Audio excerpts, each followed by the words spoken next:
اب آتے ہیں ہم دوسرے سوال کی طرف، کس کی جنازے کی نماز پڑھیں؟ تو ہم دیکھتے ہیں کہ سارے مسلمانوں کی جنازے کی نماز پڑھی جائے گی، اور جنازے کی نماز پڑھنا ہم دیکھتے ہیں کہ فرض ایک کفایہ ہے۔ فرض کفایہ کا مطلب یہ ہوتا ہے کہ اگر کچھ مسلمان بھی کر رہے ہیں تو سب کے اوپر سے ذمہ داری ہٹ جاتی ہے، لیکن اگر کوئی بھی نہ کرے تو سب کے سب ذمہ دار ہو جاتے ہیں۔ لیکن ہم یہ دیکھتے ہیں کہ اللہ کے رسول صلی اللہ علیہ وسلم نے خصوصی طور پر کچھ خاص قسم کے لوگوں کے لیے جنازے کی نماز خود نہیں پڑھی، تو یہ بھی ہمیں ایک عبرت کے طور پر ملتی ہے۔ مثال کے طور پر ایک ایسا جنازہ لایا گیا نبی صلی اللہ علیہ وسلم کے سامنے جس نے خودکشی کیا تھا۔ صحیح مسلم میں حدیث ہے، اتی نبی صلی اللہ علیہ وسلم برجل قتل نفسہ بمشاقص فلم یصلی علیہا۔ نبی صلی اللہ علیہ وسلم کے پاس ایک ایسا شخص لایا گیا، جنازہ لایا گیا جس نے اپنے آپ کو مارا تھا ایک تیر سے، تو اللہ کے رسول صلی اللہ علیہ وسلم نے اس کی جنازے کی نماز نہیں پڑھی۔ سنن نسائی کی حدیث میں واضح الفاظ ہے، اما انا فلا اصلی علیہ، جہاں تک میرا سوال ہے میں اس کے لیے جنازے کی نماز نہیں پڑھوں گا۔ علماء نے بتایا کہ مسلمانوں میں سے کچھ مسلمان ضرور پڑھ لیں گے اس کے لیے جنازے کی نماز، لیکن جو نیک صالحین ہیں، علم والے لوگ ہیں، وہ لوگ اس کی جنازے کی نماز میں نہیں شریک ہوں گے۔ ایک عبرت اور نصیحت کے طور پر لوگوں کے لیے ایک عبرت کی بات کہ بہت سارے اچھے لوگ اس کی جنازے کی نماز میں شریک نہیں ہیں، وہ محروم ہوا ان کی دعاؤں سے۔ ابو داؤد میں صحیح سند سے ایک حدیث ہمیں ملتی ہے، زید بن خالد الجہینی رضی اللہ عنہ بیان کرتے ہیں کہ خیبر کے موقع پر ایک شخص کو لایا گیا، اس کے جنازے کو لایا گیا۔ اللہ کے رسول صلی اللہ علیہ وسلم نے کہا، صلوا علی صاحبکم، تمہارے ساتھی کی نماز تم لوگ ہی پڑھو، خود نہیں پڑھائی۔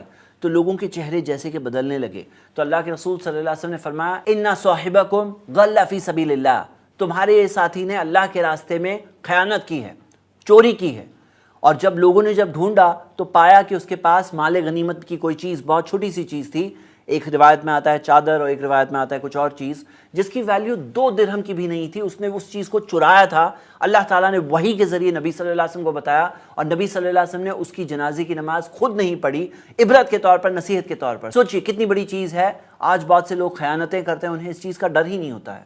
ایک تیسری مثال قرضے کے متعلق میں آپ کو پہلے بھی بتا چکا ہوں۔ اللہ کے رسول صلی اللہ علیہ وسلم کے پاس جب کوئی میت لائی جاتی تو پوچھتے، حل علیہ دین، کیا اس پہ کوئی قرضہ باقی ہے؟ اور جب بتایا جاتا انہیں کہ ہاں باقی ہے، تو اللہ کے رسول صلی اللہ علیہ وسلم پوچھتے، حل ترک شیء، کیا اس نے کوئی چیز چھوڑی ہے جس سے وہ قرضہ ادا ہو سکے؟